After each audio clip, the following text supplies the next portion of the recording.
Assalamualaikum warahmatullahi wabarakatuh. Perkenalkan, nama saya Sarul Usman, saya dari kelas TI 20A.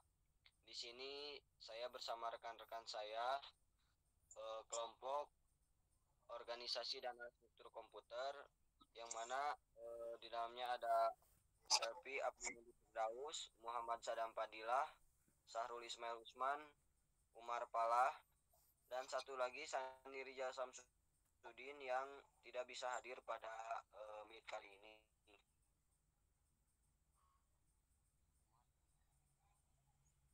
Mungkin selanjutnya akan dibahas tentang pengertian dan fungsi RAM yang akan dibahas oleh saudara Umar Palah. Waktu dan tempat saya persilahkan. Baik, terima kasih. Saya di sini akan membahas pengertian dan fungsi RAM.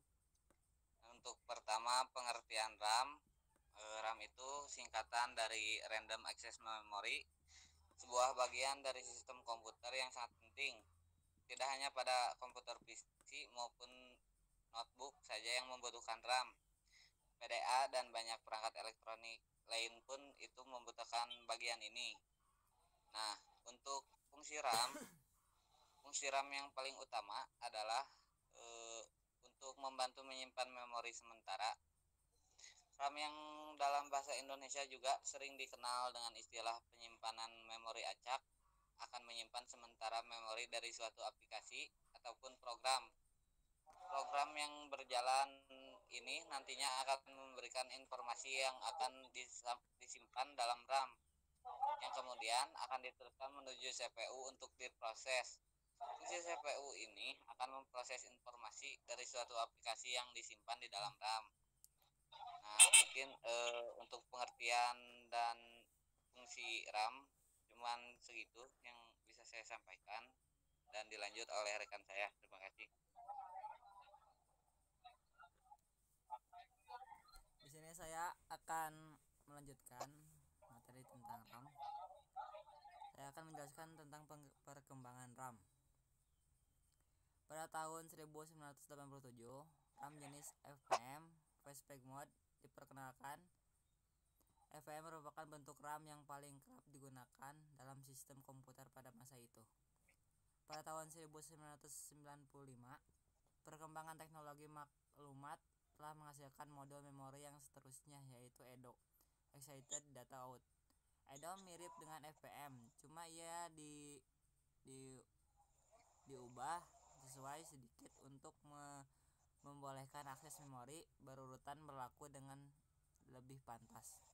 Pada tahun 1997, SDRAM dikenalkan dengan clock speed kecepatan perputaran 66 MHz. SDRAM ini mampu menghantarkan data dengan kecepatan maksimal 533 MB atau per detik. Lalu seiring dengan clock speed yang bertambah kencang, kecepatan pengantar data pun menjadi semakin cepat. Mungkin materi selanjutnya akan teruskan oleh rekan saya. Terima kasih.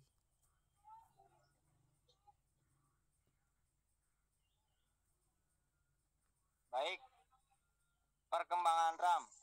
Pada tahun 1999, RD-RAM diperkenalkan. RD-RAM lebih banyak ditunjukkan untuk atau user lain yang memang sangat membutuhkan memori berkecepatan tinggi. Kualitas yang dimiliki oleh RD-RAM mengakibatkan harganya sangat tinggi, dan untuk mencari pun tidak semudah SD-RAM atau DDR. RD-RAM menggunakan modul yang disebut RIM. Nah, pada tahun 2000 DDR SD-RAM diperkenalkan. RAM ini merupakan inovasi daripada SD-RAM, di mana ia menjadikan DDR yang kali pertama muncul memang memiliki clock speed yang sama dengan SD-RAM, yaitu 100 MHz. Tetapi meskipun sama kecepatan pengantaran datanya jauh lebih besar dari DDR. Pada tahun 2004 diperkenalkanlah DDR2 SDRAM. Energi DDR2 membutuhkan energi setengah lebih kecil dari energi yang dibutuhkan DDR biasa beroperasi. sehingga dapat mengurangi panas pada komputer. Nah, dua core adalah penggunaan dua buah inti core prosesor dalam sebuah kemasan prosesor konvensional. Dua core atau inti prosesor ditempatkan pada sebuah CPU untuk meningkatkan kinerjanya. Setiap core ini tidak lebih cepat dibanding CPU, biasanya dengan clock speed yang sama, tetapi semua proses perhitungan dibagi kepada dua inti prosesor tersebut. Core Duo pada tahun 2006 diluncurkan Intel Core Duo yang pertama diberi kode nama Conroe. Prosesor ini dibangun dengan menggunakan teknologi 65nm dan ditunjukkan menggunakan untuk penggunaan desktop menggantikan jajaran Pentium 4 dan Pentium D. Quad-core Altair FX perlu F1207 plus 25 NOV Incure.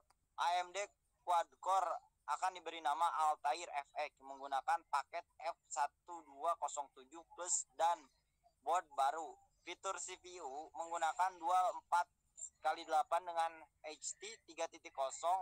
Prosesor juga memiliki L3 2MB DDR2 sampai 1066 MHz. Fitur HT 3.0 memiliki peak 20.8 GB atau sebagai generasi kedua dari I/O di PC Legend. Mungkin cukup sekian dari saya. Terima kasih kepada moderator Bapak Sahrul. Kembali kepada moderator. Nah, itu mungkin sedikit penjelasan dari kami, mulai dari pengertian RAM dan fungsi RAM. Jadi pengertian RAM adalah sebuah otak dalam komputer yang sangat penting, dan bila tidak ada RAM mungkin komputer tidak bisa berjalan gitu. Berikut perkembangan yang rekan-rekan saya jelaskan mulai pada tahun 1987